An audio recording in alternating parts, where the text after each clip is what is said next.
Olá, queridos alunos, queridas alunas, sejam todos muito bem-vindos à nossa aula de hoje. Eu sou a professora Marilane e hoje nós vamos estudar a aula 77, Língua Portuguesa, para o 8º ano. Para nossa aula de hoje, você vai precisar ter em mãos os seguintes materiais: seu caderno de língua portuguesa, caneta e lápis, borracha e apontador. O assunto a ser estudado hoje serão alguns vícios de linguagem. Os objetivos: identificar os vícios de linguagem como desvios do padrão da norma culta e conhecer quais são os principais vícios de linguagem. Então vamos lá, pessoal? Muito bem! Os vícios de linguagem são desvios gramaticais que ocorrem por descuido ou até mesmo por desconhecimento das normas da nossa língua. Muitas vezes é por desconhecimento mais do que por descuido, não é mesmo? Vamos começar então com o pleonasmo vicioso. Pleonasmo vicioso, como o nome já diz, é aquela expressão que vicia, né? A gente acaba falando quando vê, já falou. Então, também pode ser chamado de redundância, que consiste na repetição de uma informação de forma desnecessária na frase. Por quê? Porque eu não preciso repetir. O que eu disse antes já está indicando, né, o que significa. Eu não preciso reforçar a ideia. Então, se eu reforço essa ideia de forma desnecessária, eu estou usando um pleonasmo vicioso. São exemplos, né, de pleonasmos viciosos: entrar para dentro, sair para fora, subir para cima, né? Entre outros aí, descer para baixo. Você já deve estar aí lembrando de mais alguns que a gente acaba usando de forma desnecessária. Porque, gente, entrar já pressupõe que é para dentro. Sair, o verbo já indica, né? Sair é para fora.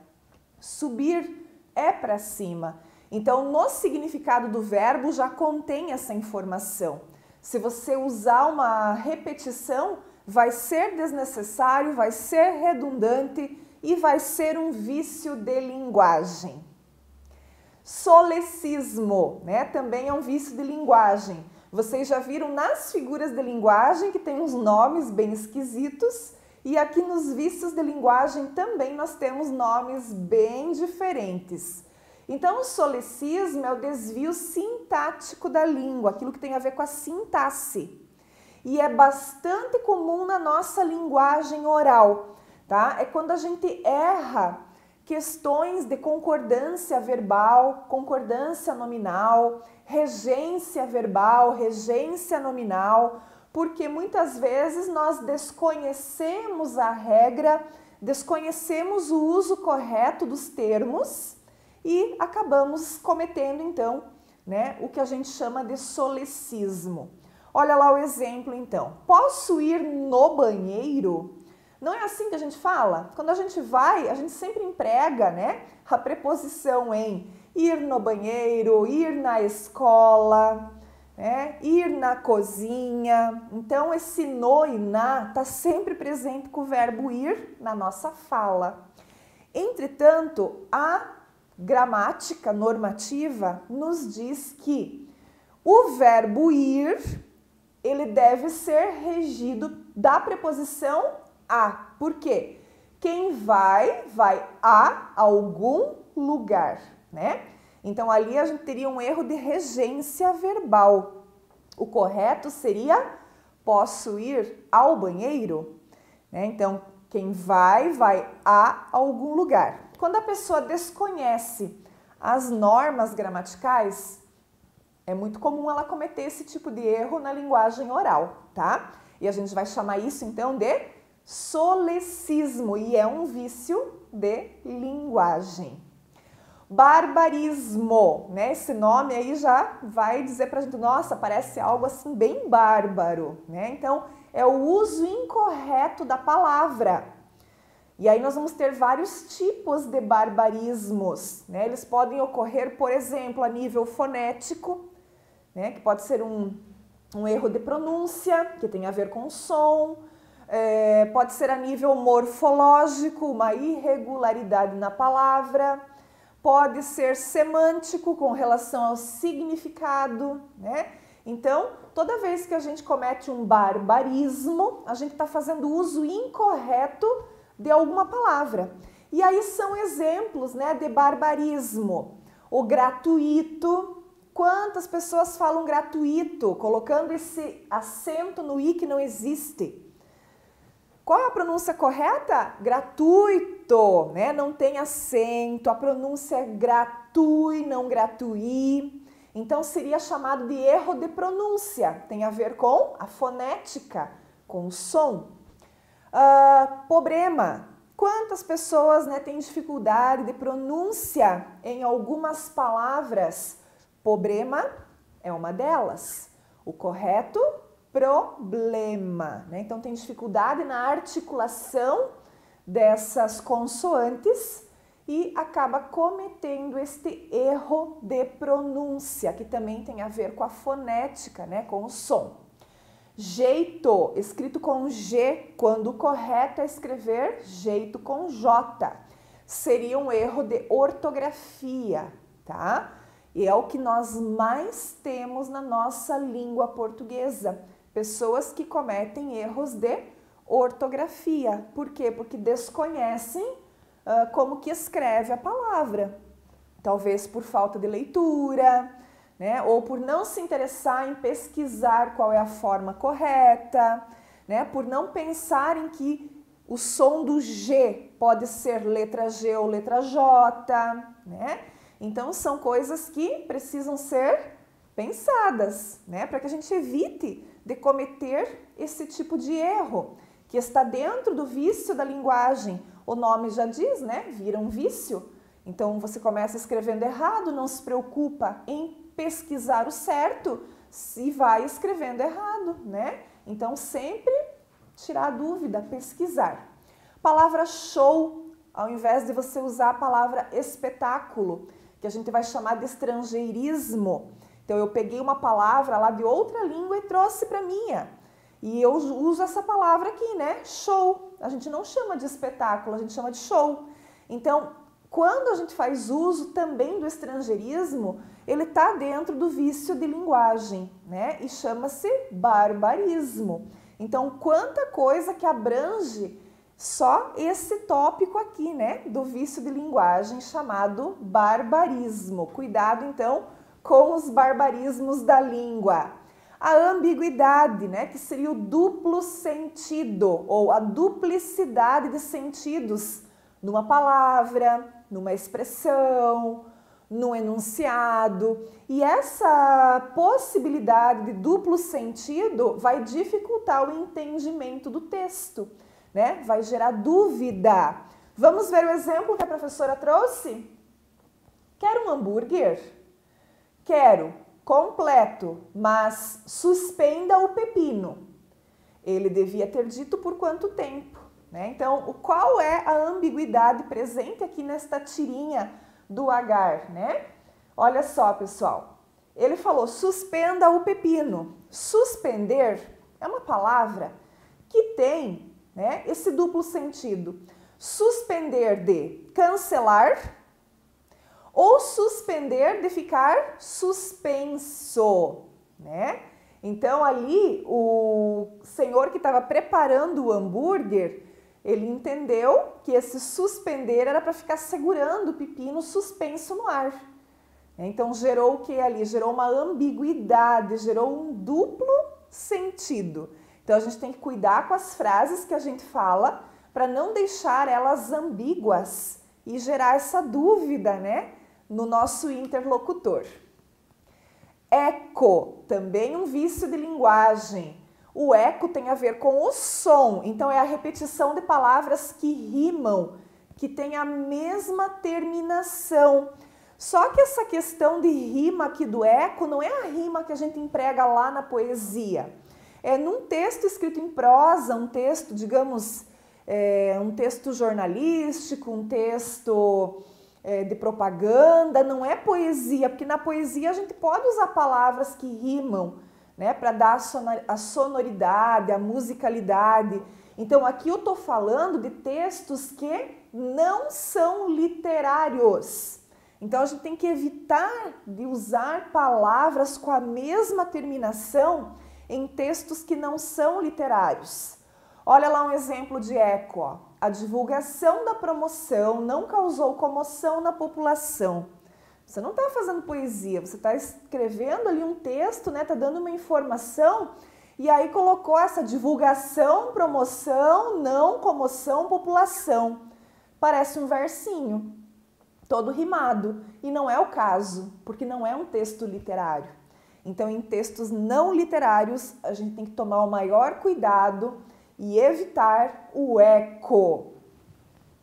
Cacófato. É o cacófato, também chamado de cacofonia, também ocorre a nível fonético da língua. Fonético tem a ver com o som.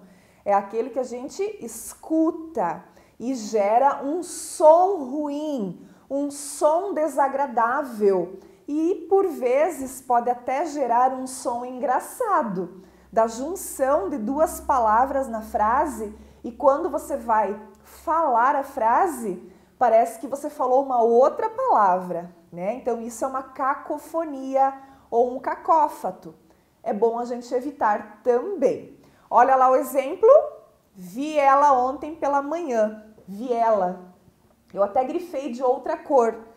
Formou ali, né, do verbo ver mais o pronome ela, virou um substantivo, viela. Viela é uma pequena via, uma pequena rua. Então, gerou aqui um cacófato, uma cacofonia. Eu amo ela, moela.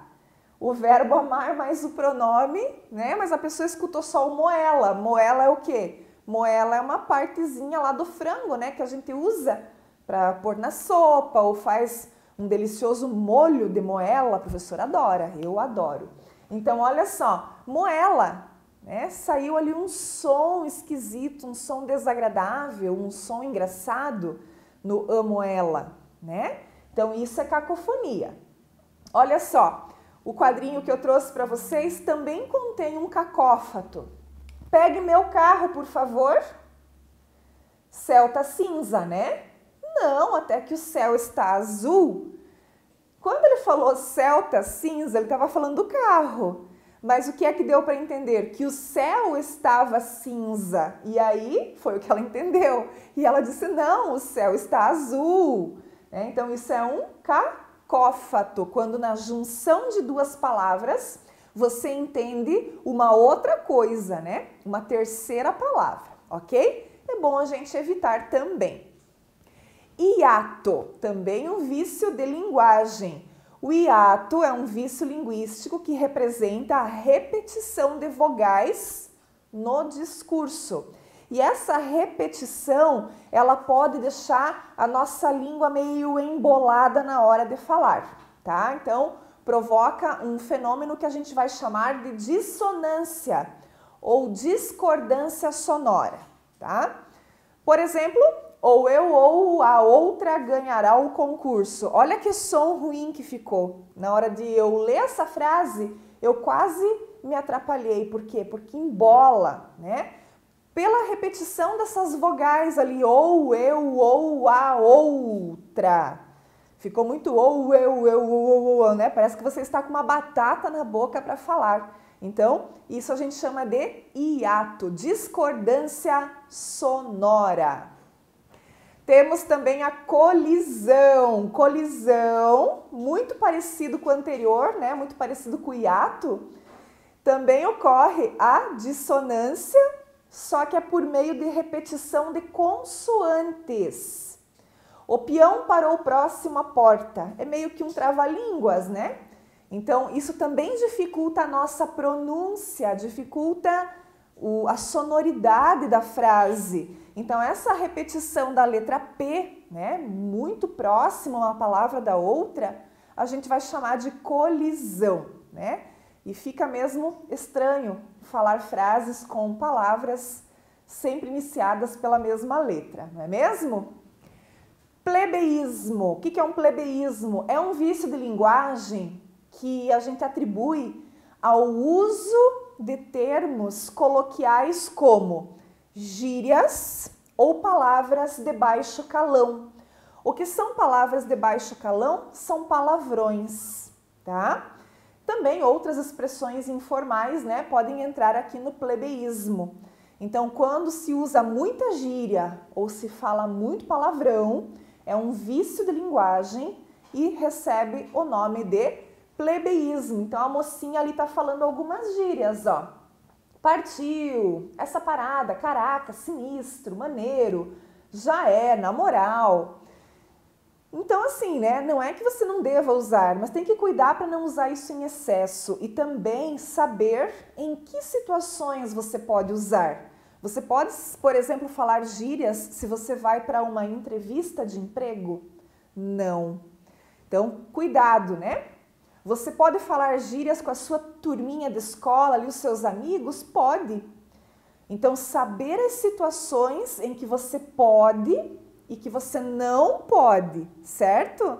Para tomar esse cuidado, porque a nossa língua, ela é muito variada, ela é muito múltipla, ela tem muitas possibilidades, mas ela também tem situações de uso, situações de comunicação, situações de formalidade, situações de informalidade e assim por diante. E vai se sair melhor aquele que souber a diferença de tudo isso, né? E souber se adequar a todas essas diferentes formas de comunicação, né? Muito bem. Temos também um vício de linguagem chamado gerundismo. Gerundismo vem da palavra gerúndio. O gerúndio é uma das formas nominais do verbo. Vocês lembram? Infinitivo, gerúndio e particípio. O gerúndio é quando o verbo termina em NDO. Então, cantando, bebendo, dançando, dormindo. O gerúndio, quando ele é empregado também de forma exagerada, em excesso, ele acaba se tornando um vício de linguagem. Então, nós temos que evitar o uso do gerundismo e fazendo a substituição por um verbo que não esteja no gerúndio, é mais adequado, tá? Olha lá os exemplos, ó. Vou estar te informando logo no início das aulas. Esse estar te informando é o gerundismo. Você pode pegar isso dali e melhorar, substituindo simplesmente por informarei logo no início das aulas, ok? Fica melhor. O outro exemplo, estarei entregando a vocês as camisetas da gincana. Não precisa dizer estarei entregando, isso é gerundismo, é vício de linguagem. Substitui estarei entregando por simplesmente entregarei a vocês as camisetas da gincana, tá? A frase fica mais limpa, fica mais clara, fica até melhor, né, de falar e de ouvir, ok? Muito bem, pessoal, então esses foram os vícios de linguagem de hoje. Agora vai lá para os exercícios, colocar em prática tudo que você aprendeu nesta aula sobre vícios de linguagem. Muito obrigada pela sua atenção e a gente se vê nas próximas aulas. Até mais!